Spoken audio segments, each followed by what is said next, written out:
NRC अगर declare होता है, एनआरसी इंप्लीमेंट होता है, तो जिनके पास पेपर्स नहीं हैं, जिन लोगों के पास पेपर्स नहीं है, उनका स्टेटस क्या होगा?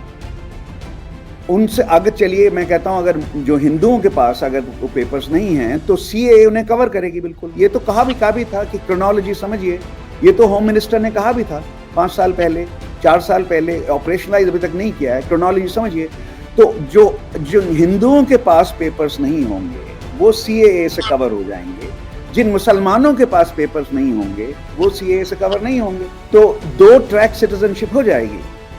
ये 2 ट्रैक सिटीजनशिप का जो पॉलिटिकल ऑर्डर है, वो बनने की तैयारी हो रही है।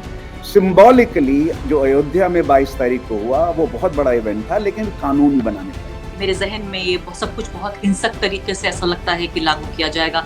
इतना आसान नहीं होगा। कमोबेश आप ही देखिए 20 करोड़ से ज़्यादा की आबादी है। ये कोई 10-20, 50 हज़ार लोग नहीं हैं और भारत की सैकड़ों साल की सभ्यता, संस्कृति, इतिहास का हिस्सा हैं। हर जगह से निकाल फेंकना लोगों को। और जैसे आपने कहा कि सिर्फ़ यही नहीं है कि वो लोग वोट नहीं दे पाएँगे, वो लोग ज़मीन नहीं खरीद पाएँगे, वो लोग कोई नौकरी नहीं पा पाएँगे। ये जो आइडिया है, ये पॉलिटिकल ऑर्डर जो बन रहा है, उसमें हिंदू सुप्रीमेसी होगी। जैसे व्हाइट सुप्रीमेसी कुछ स्टेट्स में थी, 11 स्टेट्स में थी, हिंदू सुप्रीमेसी होगी। जिन राज्यों में बीजेपी सरकार नहीं है, वहां इसको ऑपरेट करना, इंप्लीमेंट करना मुश्किल होगा। लेकिन जिन राज्यों में बीजेपी सरकार आएगी, अगर बीजेपी सरकार केंद्र में भी आती है, तो एक नए पॉलिटिकल ऑर्डर का उद्घाटन हो चुका है।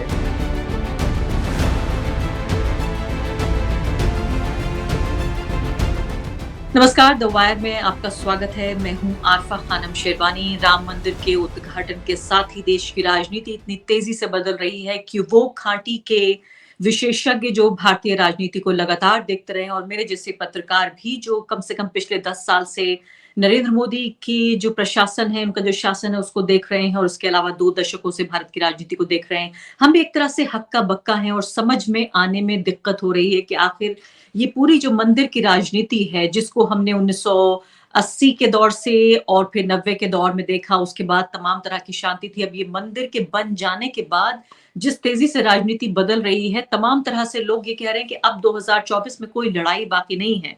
ऐसे में क्या विपक्ष वाक़ई उसे हाथ पर हाथ रख के बैठ जाना चाहिए? क्या वाक़ई मंदिर को हम पहले अंडर एस्टिमेट और अब ओवर एस्टिमेट कर रहे थे? बहुत सारे सवाल हैं, मुश्किल सवाल हैं। जो ज़मीन पर जाने पर भी पता नहीं चल रहे हैं क्योंकि कई लाख लोग रोज़ अयोध्या जा रहे हैं, उनमें कितने वोटर हैं, कितने सिर्फ़ भक्त हैं, कितने आस्थावान हिंदू हैं, कहना बहुत मुश्किल है। इन्हीं मुद्दों को समझने के लिए हमारे साथ एक बार फिर मौजूद हैं प्रोफ़ेसर आशुतोष वार्ष्णेय। पिछली बार आपने उनका इंटरव्यू देखा था, बहुत पसंद किया था और अब पब्लिक की भारी डिमांड पर हम फिर उनको लेकर आ रहे हैं। फिलहाल हमारे साथ ये अमेरिका से ही जुड़ रहे हैं। प्रोफेसर आशुतोष वार्ष्णेय हम जानते हैं कि उन्होंने बेहतरीन किताबें लिखी हैं। इस वक्त ब्राउन यूनिवर्सिटी में पॉलिटिकल साइंस पढ़ाते हैं, पॉलिटिकल साइंटिस्ट हैं जाने-माने। देश के अलावा दुनिया भर में उनका नाम है कि बहुत बारीक उनकी नज़र रहती है और सबसे ख़ास बात मुझे आपकी ये लगती है प्रोफेसर वार्ष्णेय कि आपकी एक आँख और एक पैर आपका यहाँ भी रहता है भारत में। यानी सिर्फ़ ऐसा नहीं है कि आप जो सेकंड हैंड लिटरेचर है या दूसरे के ज़रिए आप उन चीज़ों को समझते हैं, बल्कि खुद ये जानने की कोशिश करते हैं जब भारत पर आप लिखते हैं। जब आपने ये पूरा मंदिर का इनॉग्रेशन देखा, ये ओपनिंग सेरेमनी देखी, प्रधानमंत्री उस सब के केंद्र में गए, कितना नैतिक, अनैतिक, कितना संवैधानिक, असंवैधानिक था, उस पर तो चर्चा होगी, लेकिन सबसे पहले मुझे बताइए कि आपकी फर्स्ट थॉट्स क्या थी? क्या विचार आपके मन में थे? अल्फा, शुक्रिया मुझे दोबारा न्योता देने के लिए। It's a pleasure to be with you. मैं हिंदुस्तान में था, मेरा आखिरी दिन, मैं 3 महीने हिंदुस्तान में रहता हूँ, 9 महीने अमेरिका में। और उस दिन मैं जयपुर से दिल्ली आ रहा था और मैंने लाइव स्ट्रीम पे इनॉग्रेशन कॉन्सेक्रेशन देखा। और अब आखिरी दिन 23 को मैंने एक आर्टिकल भी लिखा, कॉलम लिखा, इंडियन एक्सप्रेस में आ रहा है कल सुबह, ऑनलाइन ऑलरेडी छप चुका है। मेरा पहला रिएक्शन ये है कि डिस्कर्सिवली ये आवाज कुछ गूंज रही है, नहीं? मुझे ठीक आ रही है। अच्छा। जी। अम, देखिए, ये समझना पड़ेगा, जो मैंने पहले भी कहा था आपसे अगस्त में, कि एक नया पॉलिटिकल ऑर्डर बनाया जा रहा है, एक नए किस्म का पॉलिटिकल सिस्टम बनाया जा रहा है, जो हमारे ओरिजिनल कॉन्स्टिट्यूशनल इमेजिनेशन से बहुत डिफरेंट है। उस कॉन्स्टिट्यूशनल रिपब्लिक और उस कॉन्स्टिट्यूशनल ऑर्डर का एक आर्च प्रिंसिपल था, सबसे बड़ा प्रिंसिपल, और भी थे उसमें, लेकिन सबसे बड़ा प्रिंसिपल पार्टीशन के बाद जो अंबेडकर, नेहरू, गांधी, पटेल सबने जो चुना, वो था कि भारत स्टेट, भारत राज्य जो है, वो रिलीजियस न्यूट्रलिटी के प्रिंसिपल में बिलीव करता है और करेगा। और ये तो राज्य की न्यूट्रलिटी की बात हुई। तो एक नया पॉलिटिकल ऑर्डर बनाया जा रहा है, ये सबसे ज्यादा इस पे तवज्जो देनी पड़ेगी, इस पे ध्यान देना पड़ेगा। ये जो ओरिजिनल कॉन्स्टिट्यूशनल इमेजिनेशन था, जो हमारे 1950 कॉन्स्टिट्यूशन में 2 साल से ज्यादा कॉन्स्टिट्यूशन असेंबली में डिस्कशन के बाद जो कॉन्स्टिट्यूशन बना था, उसके 2 प्रिंसिपल्स, 2 सिद्धांत बिल्कुल ही सेंट्रल थे। बिल्कुल जो मौलिक कॉन्स्टिट्यूशन के 2 सिद्धांत जो सेंट्रल थे, वो थे कि राज्य रिलीजियसली न्यूट्रल होगा, वो कोई मजहबी भेदभाव नहीं करेगा राज्य। और नंबर 2 कि नागरिक, चाहे मुसलमान हो, चाहे हिंदू हो, चाहे क्रिश्चियन हो, चाहे किसी भी मजहब के हो, नागरिकता और रिलीजियस इक्वालिटी के बेसिस पे होगी। हिंदू और मुसलमान बराबर हैं, ये तो नागरिकता की बात हुई, और हिंदू और मुसलमान में कोई भेदभाव नहीं होगा, ये राज्य की पॉलिसी होगी।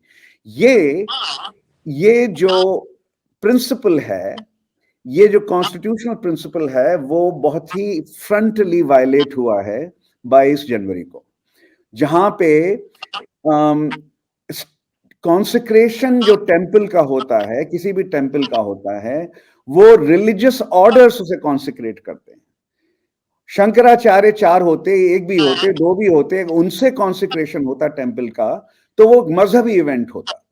क्योंकि प्राइम मिनिस्टर थे, क्योंकि यूपी के चीफ मिनिस्टर वहां थे, क्योंकि यूपी के गवर्नर वहां थी, और आरएसएस के सरसंघचालक भी थे, तो क्लियरली आप स्टेट का, राज्य का और मेजॉरिटी रिलीजन का फ्यूजन हुआ है, इन दोनों को मिला दिया गया है। और ये जो है, ये हमारे ओरिजिनल कॉन्स्टिट्यूशनल प्रिंसिपल्स का सीरियस वायलेशन है। और ये सीरियस वायलेशन का मतलब है एक नए पॉलिटिकल ऑर्डर की तैयारी हो रही है, जो अगर सन 24 में मतलब मई में, अगर मई में मोदी जी जीत जाते हैं, तो वो पॉलिटिकल ऑर्डर, उसको लॉज के थ्रू लाया जा सकता है।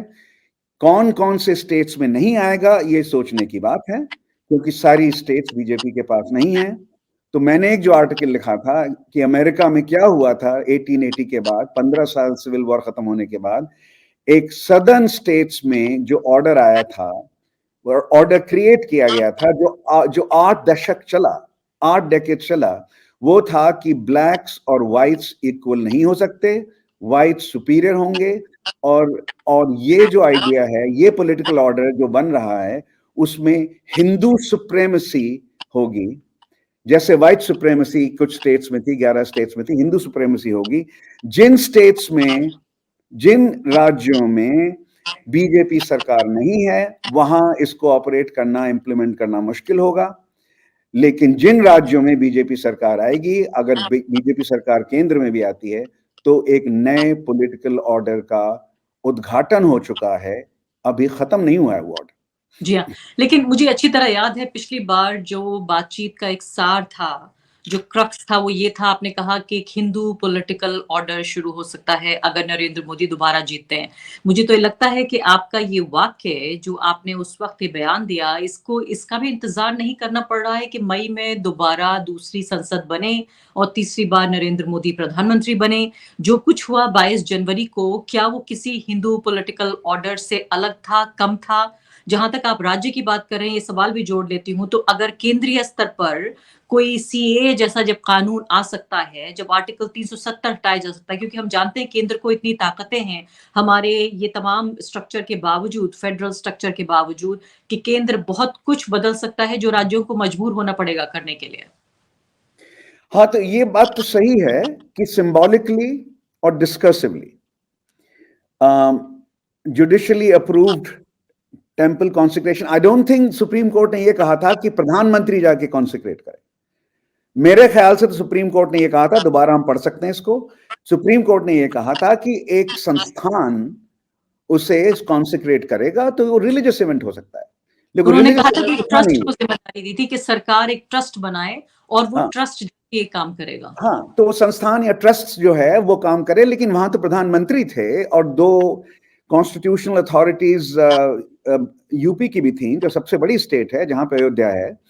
तो वो पॉलिटिकल इवेंट बन गया, वो रिलीजियस इवेंट नहीं था। तो आप कह सकती हैं सिंबॉलिकली हिंदू पॉलिटिकल ऑर्डर का सबसे बड़ा इवेंट यही था, और लीगली कानून के तौर पे आर्टिकल 370 के एलिमिनेशन से ज्यादा कश्मीर को का स्टेटहुड लेना मेरे ख्याल से वो सबसे बड़ा, वो पॉलिटिकली और भी इंपॉर्टेंट था। और सीएए बनाना, ये दोनों लीगल बिगिनिंग्स थी, लेकिन अभी बहुत कुछ और करना पड़ेगा। सीएए ऑपरेशनलाइज नहीं हुई है अभी, एनआरसी का अनाउंसमेंट, फॉर्मल अनाउंसमेंट नहीं हुआ है। बना दिए गए, सीएए के रूल्स बना दिए गए। हाँ, तो ठीक है, वो स्टेट्स को इम्प्लीमेंट करने होंगे ना। इम्प्लीमेंटेशन अथॉरिटी सेंटर के पास नहीं है, जो सेंटर के लॉज हैं वो स्टेट्स के थ्रू ही इम्प्लीमेंट होंगे। तो जो स्टेट्स नॉन बीजेपी हैं, देखिए वो क्या करती हैं। आपकी बात सही है कि सेंट्रल अथॉरिटी, और ये बहुत बड़ा डिफरेंस है जो अमेरिका में हुआ था और जो यहाँ हिंदुस्तान में हो रहा है। बहुत बड़ा डिफरेंस ये है कि सेंट्रल अथॉरिटी अमेरिका की हिंदू सुप्रीमेसी में नहीं विश्वास करती थी, और स्टेट्स जो हैं व्हाइट सुप्रीमेसी में नहीं विश्वास करती थी। और स्टेट्स जो हैं, 11 स्टेट्स ने वो डॉक्ट्रिन इंप्लीमेंट किया थ्रू लॉज। ठीक है, तो यहाँ पे जो स्टेट्स हैं वो इतनी पावरफुल नहीं हैं जो अमेरिका में थी, और सेंट्रल गवर्नमेंट यहाँ की बहुत पावरफुल है। तो सेंट्रल गवर्नमेंट स्टेट्स को कितना मजबूर कर सकती है ये हमको देखना पड़ेगा। कर सकती है, ये मानता हूं आपकी बात, लेकिन कितनों को कर सकती है देखना पड़ेगा। और एक हिंदू पॉलिटिकल ऑर्डर के 3 स्टेप्स आप मान लीजिए सबसे इंपॉर्टेंट रहे हैं। एक तो कश्मीर के साथ जो हुआ 5 अगस्त को 2019 को, दूसरा जो सीएए का जो लॉ बना दिसंबर 2019 में, जो ऑपरेशनलाइज अभी तक नहीं हुआ है, हो सकता है अब हो जाए, और तीसरा अयोध्या का पॉलिटिकल कॉन्सिक्रेशन, अयोध्या का रिलीजियस कॉन्सिक्रेशन नहीं। तो ये मजहबी डुअल सिटीजन, मजहबी टू ट्रैक सिटीजनशिप की तैयारी हो रही है, और इसमें भी और टाइम लगेगा। जी हाँ, तो एक बार फिर से दर्शकों की समझ के लिए कि इसको किस तरह से समझना जाना चाहिए, खासकर एक ऐसे समाज में जहां हजारों साल से एक तरह का कास्ट ऑर्डर चलता है। तो ये जिस आप रिलीजियस सुप्रीमेसी का जिक्र कर रहे हैं, कास्ट सुप्रीमेसी तो यहाँ पहले से ही स्टैब्लिश्ड है।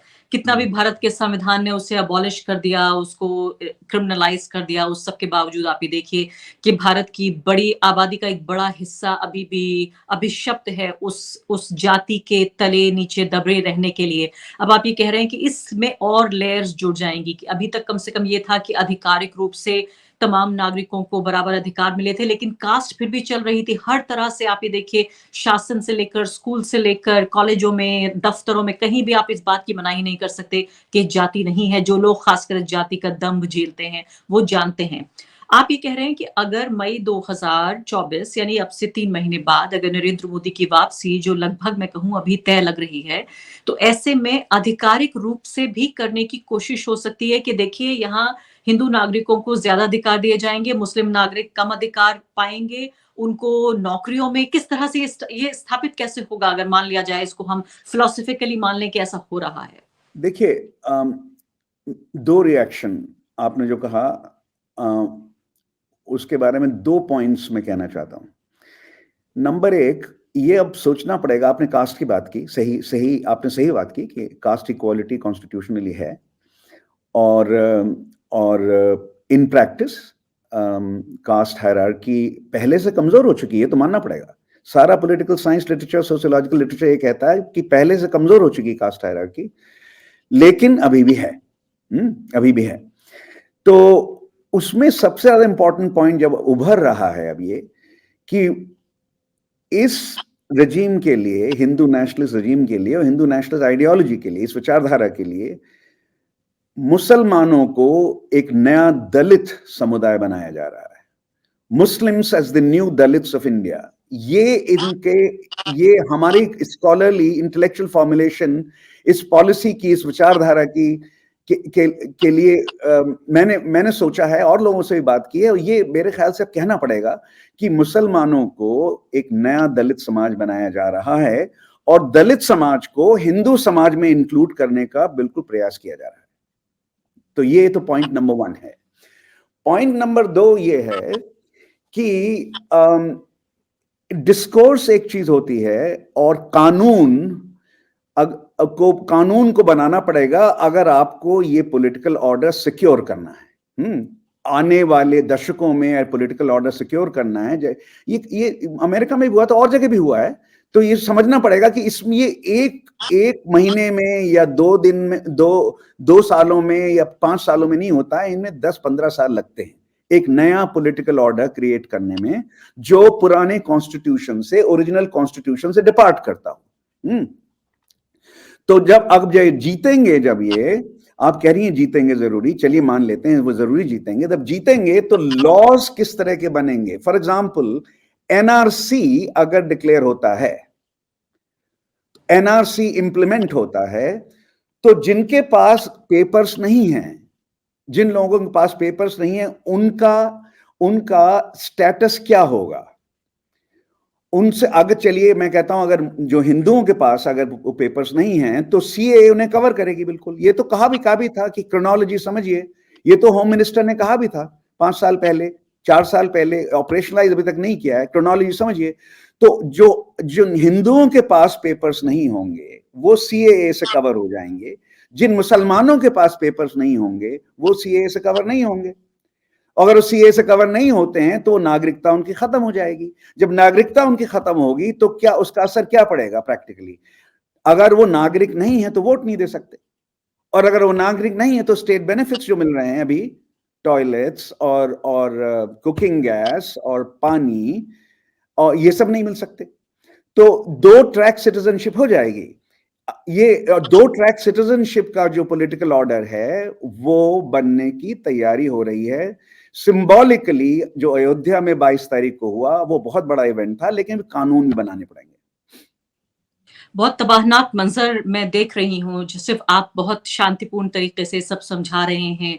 आप एक तरह की एकेडमिक भाषा का इस्तेमाल भी कर रहे हैं, लेकिन मेरे ज़हन में ये सब कुछ बहुत हिंसक तरीके से ऐसा लगता है कि लागू किया जाएगा। इतना आसान नहीं होगा। कमोबेश आप ही देखिए 20 करोड़ से ज़्यादा की आबादी है, ये कोई 10-20-50 हज़ार लोग नहीं हैं, और भारत की सैकड़ों साल की सभ्यता, संस्कृति, इतिहास का हिस्सा हैं। हर जगह से निकाल फेंकना लोगों को, और जैसे आपने कहा कि सिर्फ यही नहीं है कि वो लोग वोट नहीं दे पाएँगे, वो लोग ज़मीन नहीं खरीद पाएँगे, वो लोग कोई नौकरी नहीं पा पाएँगे। इसके अलावा तमाम तरह से उनका जो डॉक्यूमेंटेशन जो होना चाहिए एक नागरिक के तौर पे, वो कोई अधिकार नहीं मिलेंगे। तो क्या एक बड़ी-सी जेल बनाई जाएगी जिसमें इन सब लोगों को रखा जाएगा, क्योंकि फिर विदेशी नागरिक, अगर वो भारतीय नहीं है तो विदेशी कहलाए जाएंगे, उन विदेशियों को कहाँ रखा जाएगा। ये बहुत ही डराने वाली बहस है। मैं किसी और रोज इस बहस को करूंगी। मैं फिलहाल इस बात को समझना चाहती हूँ कि जिस पॉलिटिकल ऑर्डर का आप जिक्र कर रहे हैं, जिसको एनआरसी सीए के जरिए, और सही बात है कि उस दौर में भी जो लोगों का डर था, हमने देखा था लाखों लोग सड़क पे निकल आए थे। जो बात आप आज कह रहे हैं, 3 साल पहले वो लोग जो इस खतरे से गुजर सकते थे वो समझ रहे थे और इसीलिए वो सड़कों पर आए थे। अब मैं अगली बात आपसे ये करना चाहती हूँ कि इस सबको क्या कोई चुनौती मिलती हुई दिख रही है? ये हिंदू राष्ट्रवाद की जो ये पूरे तरीके से जो हिंदुत्व की राजनीति है, इसे आप चाहे फाशीवाद का नाम दे दीजिए या इसको सिर्फ हिंदू राष्ट्रवाद कह लीजिए, इसे हिंदुत्व कह दीजिए, इसको हिंदू बहुसंख्यकवाद कह दीजिए, तमाम तरह के फैंसी एकेडमिक नामों का इस्तेमाल हम कर सकते हैं। लेकिन क्या इसको कोई चुनौती मिलती हुई आप देख रहे हैं फिलहाल? देखिए, सबसे बड़ी चुनौती कॉन्स्टिट्यूशनल डेमोक्रेसी में अगर सरकार को मिलती है तो वो जुडिशरी से आती है। चुनौती प्रेस दे सकती है, लेकिन प्रेस का कोई स्टेटस नहीं है, एग्जीक्यूटिव स्टेटस नहीं, वो एग्जीक्यूट नहीं कर सकती। वो सिर्फ प्रेस कह सकती है क्या गलत हो रहा है, क्या सही हो रहा है। जुडिशरी ऑर्डर दे सकती है, प्रेस ऑर्डर नहीं दे सकती। जुडिशरी ऑर्डर दे सकती है। जिम क्रो के दौरान अमेरिका में जुडिशरी ने जिम क्रो का सपोर्ट किया था। और यही लग रहा है कि हिंदू राष्ट्रवाद और हिंदू बहुसंख्यकवाद दोनों ही सही टर्म्स हैं। देखिए, योगी आदित्यनाथ ने बहुसंख्यक शब्द इस्तेमाल किया था, आरएसएस के सरसंचालक ने नहीं किया था, मोदी जी ने भी नहीं किया था। मोदी जी ने हिंद दूसरी तरीके से किया था। मोदी जी के वेक्टर ऑफ लैंग्वेज जो मैं कह रहा हूं वो थी राम से राज्य तक या राम से नीति तक, राम के माध्यम से चेतना का विस्तार, राष्ट्रीय चेतना का विस्तार। देखिए, राम और राष्ट्रीय चेतना को आप मिला देंगे, अगर आप ये कहना चाहते हैं तो आप वही कह रहे हैं जो योगी जी ने लेस सोफिस्टिकेटेड तरीके से कहा। उन्होंने कहा कि ये इतिहास में ये पहली बार है कि बहुसंख्यकों को इतना लड़ना पड़ा है अपने देवताओं के लिए। ये उन्होंने बोला, बहुसंख्यक शब्द इस्तेमाल किया उन्होंने, और उन्होंने उसको कहा कि ये एक तरह से जस्टिस है ये, राइट। ये कोई भी पॉलिटिकल थेरिस्ट, कोई भी पॉलिटिकल साइंटिस्ट इसको जस्टिस नहीं मान सकता। धार्मिक बहुसंख्यता को जस्टिस नहीं मान सकते। ये नहीं कहा जाएगा कि जस्टिस है ये तो beginning of an oppressive order है। माइनॉरिटी प्रोटेक्शन के बिना डेमोक्रेसी नहीं चलती। डेमोक्रेसी का यही मतलब नहीं है बहुसंख्यवाद। डेमोक्रेसी का मतलब है, ठीक है, मेजॉरिटी की बात आप सुने, लेकिन माइनॉरिटी प्रोटेक्शन बहुत जरूरी है। 1945 के बाद ये बहुत इंपॉर्टेंट बात हो गई, 1945 से पहले नहीं थी। अच्छा, वो हम लोग बात कर चुके थे उसके बारे में अगस्त में, तो उसको वहीं छोड़ते हैं। तो अगर न्यायपालिका एग्जीक्यूटिव के साथ जा रही है तो ये स्ट्रगल सिर्फ इलेक्टोरल पॉलिटिक्स या मूवमेंट पॉलिटिक्स से ही लॉन्च किया जा सकता है। क्या आप इलेक्शन में हरा सकते हैं हिंदू राष्ट्रवाद को? क्या आप एक मूवमेंट खड़ा कर सकते हैं, जिसके बारे में आज योगेंद्र यादव ने सुबह लिखा है एक्चुअली। कैसे आप इलेक्टोरल पॉलिटिक्स और मूवमेंट पॉलिटिक्स लॉन्च करें और जोड़ें, उससे ही इस हिंदू राष्ट्रवाद को आप हरा सकते हैं। जुडिशरी पे अब रिलाय करने की जरूरत नहीं है, लेकिन जुडिशरी पे कभी ऐसा नहीं करना चाहिए कि we should never give up on the judiciary. कुछ कर सकती है, अभी तक नहीं किया है, कुछ कर सकती है। We should never give up on the judiciary, but उस पे रिलाय करने, not giving up is one thing and relying on the judiciary to do the right thing is something different. तो the former former means that we should never give up on the judiciary, and the latter means कि we should not rely on the judiciary. तो पिछले 5 साल में professor Varshney, हमारा तजुर्बा ये रहा है कि जो बीजेपी और आरएसएस का जो आइडियोलॉजिकल एजेंडा है, उसमें पूरे तरीके से जुडिशरी साथ देती है। चाहे वो हम अधिकारों, आजादी का हम जिक्र कर लें, 2-4 जमानत इधर-उधर दे दी जाती हैं। बिल्किस बानो के मामले में हमने देखा, चलिए उन्हें दोबारा उनके मुजरिमों को जेल भेज दिया गया। तो छोटी-मोटी सिंबॉलिक जो इंसाफ की निशानदेही हो सकती है, वो तो हमने करते हुए देखा। लेकिन जहां भी बात आई सीए की, बात आई आर्टिकल 370 की, अब बात आ गई यहाँ राम मंदिर की, तो पूरे तरीके से एक सहयोगी जैसा एक एक आभास होता है। ये कहते हुए भी मुझे बुरा लग रहा है, इस जुडिशरी का जिसका ट्रेडिशन 75 साल पुराना है, बड़े-बड़े तानाशाहों को जिसने सबक सिखाया है। लेकिन आप मुझे बताइए इससे पहले कि मैं आऊँ कि इलेक्टोरल चैलेंज क्या मिल सकता है? आपने कहा आंदोलन हो सकता है, हमने देखा था एक आंदोलन 3 साल पहले हुआ था, अभी भी बहुत सारे ऐसे लोग हैं वो आंदोलनकारी जो जेलों में सड़ रहे हैं। ऐसे में कितने लोग हिम्मत करेंगे? लेकिन उससे पहले एक मैं मेरे पास ये एकेडमिक ही क्वेश्चन है कि ये बताइए कि जब बराबरी नहीं होगी और आधिकारिक रूप से अगर नागरिकों को बराबर नहीं माना जाएगा, तो ऐसे में क्या भारत जब हिंदू पॉलिटिकल ऑर्डर को फॉर्मलाइज करेगा, तो क्या इसको एक लोकतंत्र कहा जा सकेगा? क्या फिर भी कोई लोकतंत्र बचेगा या बिल्कुल संविधान के तहत अलग तरीके से क्या कोई राजशाही बन जाएगी फिर? तो हम अपना टर्म आपको दे सकते हैं इसके लिए। हम लोग अगर वो सब जो आपने कहा है वो हो जाता है मई 2024 के बाद, पिछले अगले 6, 7, 8 महीने, 1 साल, 2 साल में, तब ये मेजॉरिटेरियन डेमोक्रेसी होगी जिसको इलेक्टोरल ऑटोक्रेसी, इलेक्टोरल अथॉरिटेरियनिज्म बोला जाता है। तो इलेक्शन के थ्रू अथॉरिटेरिज्म कैसे एस्टैब्लिश होती है, ये इसका इतिहास काफी लंबा है बहुत सारे मुल्कों में, और वो अगर हिंदुस्तान में आएगा तो उसके लिए हम इलेक्टोरली लेजिटिमेटेड अथॉरिटेरियनिज्म, इलेक्टोरल ऑटोक्रेसी बोल सकते हैं, ये हमारा टर्म होगा। डेमोक्रेसी तो नहीं बोल सकते।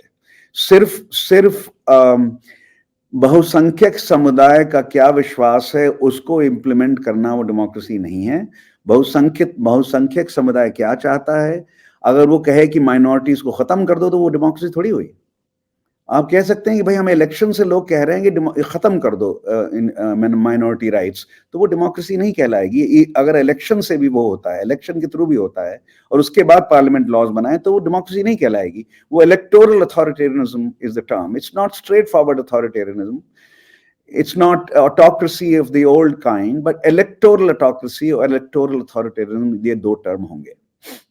अब अगला सवाल ये आ रहा है, आपने 2 तरह की बातें सुझाई। आपने कहा तो या तो चुनाव से इस आइडियोलॉजी को उखाड़ के फेंके। अब चुनाव भी आप जानते हैं, चुनाव की पूरी प्रक्रिया जिसमें अब भाजपा के साथ हम देखते हैं ईडी भी है, सीबीआई भी है, आईटी है, पूरा मीडिया है, जुडिशरी का एक बड़ा हिस्सा है। ये सब मिलके भाजपा के साथ चुनाव लड़ रहे हैं आजकल। और दूसरी तरफ सिर्फ एक निरी पॉलिटिकल पार्टी खड़ी हुई है जिसके पास भी आइडियोलॉजिकल भी उतना कमिटमेंट नहीं है। कुछ नेता ऐसे हैं जो भारत को पुराने शक्ल में देखना चाहते हैं, कुछ नेता ऐसे हैं जो भाजपा में आकर्षण देख रहे हैं। तो इससे पहले कि मैं इसकी तरफ आऊं, मुझे ये बताइए कि अगर आंदोलन होता है, हमने पिछले 2 साल में, 3 साल में 2 आंदोलन देखे। एक ऐसा आंदोलन जिसको कोविड की वजह से खत्म होना पड़ा और बड़ी तादाद में लोगों को जेल भेजा गया। इसके अलावा जिस तरह से उन्हें क्रिमिनलाइज किया गया, बहुत सारे लोग, उमर खालिद जैसे लोग, खालिद सैफुल्लाह जैसे लोग अभी भी जेल में हैं और बहुत सारे ऐसे लोग जिनके नाम भी हमें मालूम नहीं है, वो लोग अभी भी जेल में सड़ रहे हैं। दूसरी तरफ हमने दूसरा आंदोलन देखा जो किसानों का आंदोलन था। किसानों के आंदोलन में भी 700 से ज्यादा किसानों की जान गई, बहुत सारे लोगों को जेल भी भेजा गया। उसके बावजूद भी वो, मुझे लगता है कि पिछले कई दशकों का सबसे कामयाब आंदोलन था जिसमें पहली बार नरेंद्र मोदी सरकार को घुटने टेकने पड़े और उन्हें वो कानून वापस लेना पड़ा। ऐसे में जब आप आंदोलन कहते हैं तो आपकी हाइपोथेसिस, आपकी परिकल्पना क्या है? देखिए, लड़ाई बहुत बड़ी है ये अब दिसंबर 2019 में जो आंदोलन हुआ और जो फार्मर्स का आंदोलन हुआ, उससे भी बड़ा आंदोलन होगा ये। अगर आंदोलन पॉलिटिक्स, उससे ज्यादा बड़े ऑड्स फेस करने पड़ेंगे, स्ट्रिक्टर ऑड्स फेस करने पड़ेंगे। तो लेकिन कोई और सूरत बनती नहीं है। 2 ही सूरत हैं।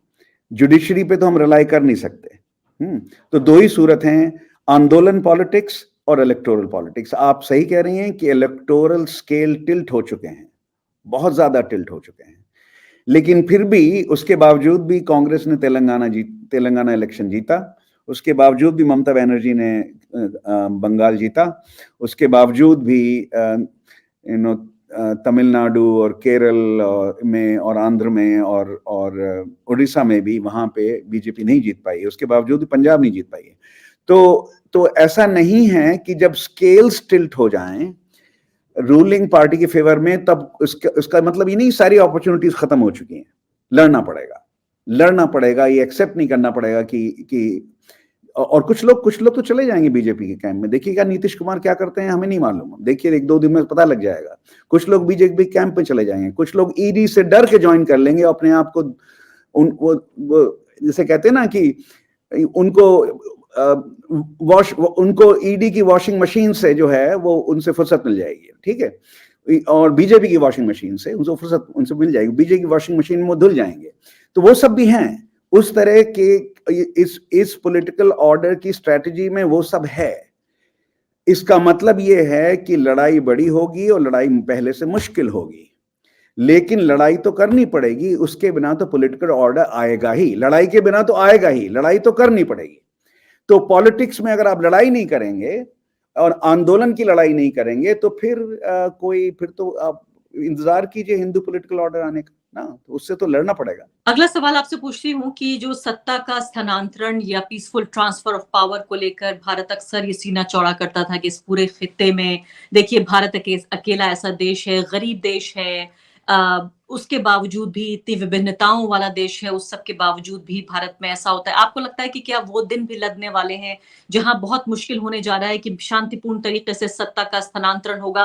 क्या मैं ये कह रही हूँ, ये सवाल पूछते हुए अजीब भी लग रहा है कि क्या वाकई आप इस तरफ हम आगे बढ़े हैं जहां की एक तरह की पॉलिटिकल इंस्टेबिलिटी या राजनीतिक अस्थिरता देखने को मिल सकती है? देखिए पिछले 2 साल से जो डिबेट्स हो रही हैं इंडिया पे, काउंसिल ऑन फॉरेन रिलेशंस में एक थी, बहुत इंपॉर्टेंट डिबेट थी 1 साल पहले।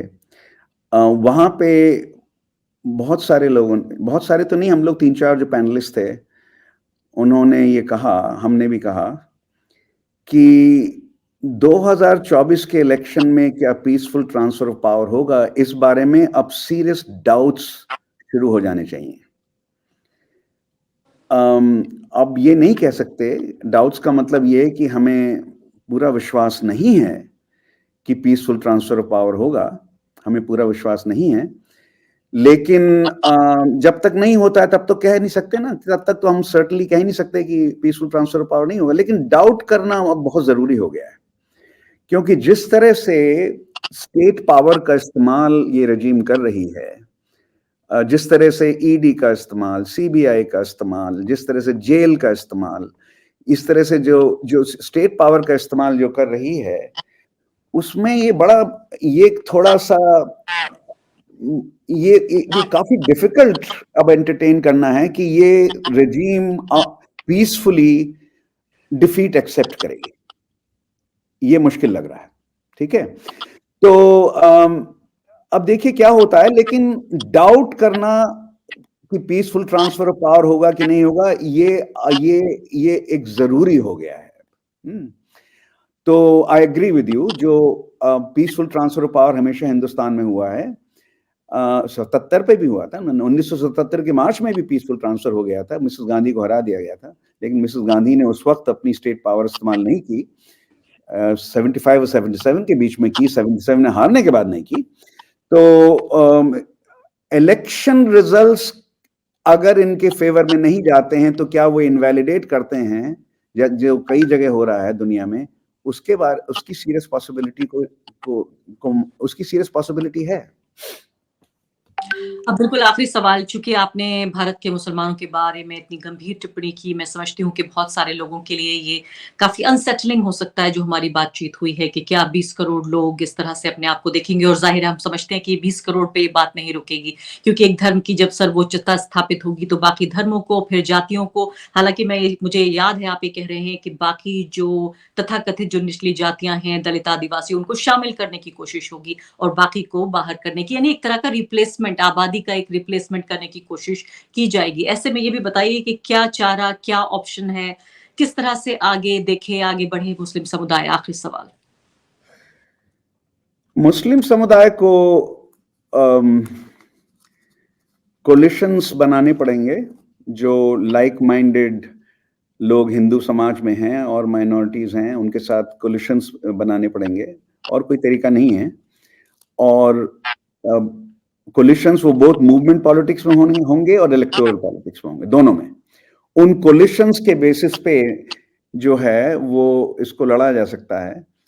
हमेशा हुआ है। देखिए सिविल राइट्स मूवमेंट अमेरिका का भी, उसमें ब्लैक वाइट यूनियन, सारे सारे वाइट्स तो सिविल राइट्स पे नहीं आए थे, लेकिन जो लाइक माइंडेड थे आए थे। तो इस तरह का प्रोजेक्ट जो है तभी डिफीट हो सकता है जब माइनॉरिटी कम्युनिटी मेजॉरिटी कम्युनिटी के एक अंश से, कितना ही बड़ा अंश हो जो अवेलेबल है, उसके साथ कोलिशन पॉलिटिक्स के, उनके साथ कोलिशन बनाए, कोऑपरेट करे और हिंदू राष्ट्रवाद से लड़े। और कोई तरीका नहीं है। आप से मुझे मालूम है, मैं जयपुर में था, दिल्ली में था, बहुत मुसलमानों से बात की, दहशत का एक्सपीरियंस हो रहा है, इसमें कोई शक नहीं है। दहशत का एक्सपीरियंस दिसंबर 2019 में भी हो रहा था, लेकिन उस दहशत का जवाब जो है 2019 में कैसे दिया गया? एक मूवमेंट खड़ा हुआ, वो मूवमेंट कोविड की वजह से खत्म हुआ था, नहीं तो चलता रहता वो। तो अब मूवमेंट पॉलिटिक्स और इलेक्टोरल पॉलिटिक्स दोनों को इमेजिनेटिवली मिलाना पड़ेगा, और लाइक माइंडेड और कम्युनिटीज जो हैं और कम्युनिटीज के जो अंश हैं उनसे मिलना पड़ेगा, और लड़ाई का और कोई तरीका नहीं है। जुडिशरी के लिए इंतजार करते रहें, लेकिन वो इंतजार don't give up on the judiciary, लेकिन रिलाय नहीं कर सकते। तो अपनी लड़ाई अपने आप लड़नी पड़ेगी लाइक माइंडेड कम्युनिटीज के साथ। बहुत बहुत शुक्रिया प्रोफेसर आशुतोष वार्ष्णेय, और बिल्कुल आपकी बात दुरुस्त है। अब देखिए कि राम मंदिर का मुद्दा एक तरह से निपटा नहीं है तथाकथित रूप से, तो ज्ञानवापी का मुद्दा खुल गया है। एएसआई, अलग अलग तरीके से तमाम संस्थाएं देखिए कैसे भगवा रूपी रंग में सामने आ रही हैं, सबकी क्रेडिबिलिटी, विश्वसनीयता चकनाचूर हो रही है, लेकिन उस बात की उन्हें परवाह नहीं जब तक कि वो पॉलिटिक्स की राइट साइड पर उनके नजदीक रहें। बहुत बहुत शुक्रिया। उम्मीद है कि कोई वक्त ऐसा भी आएगा जब आपसे बहुत अच्छे सवाल और अच्छे जवाब लेकर हम यहाँ हाजिर होंगे और जनता को कुछ उम्मीद भी देंगे। माफ करेंगे हमारे जो दर्शक हैं, हमारा एक काम है आप सबको आईना दिखाना, सच्चाई दिखाना, और सच्चाई कभी कभी बहुत काली, बहुत कड़वी और बहुत तुर्श हो सकती है। शुक्रिया आपके समय के लिए। शुक्रिया। द वायर के और वीडियोस देखने के लिए सब्सक्राइब करें और बेल आइकन पर क्लिक करें। स्वतंत्र पत्रकारिता की आर्थिक मदद करने के लिए डिस्क्रिप्शन में दिए गए लिंक पर जाएं और अपनी राशि चुनें।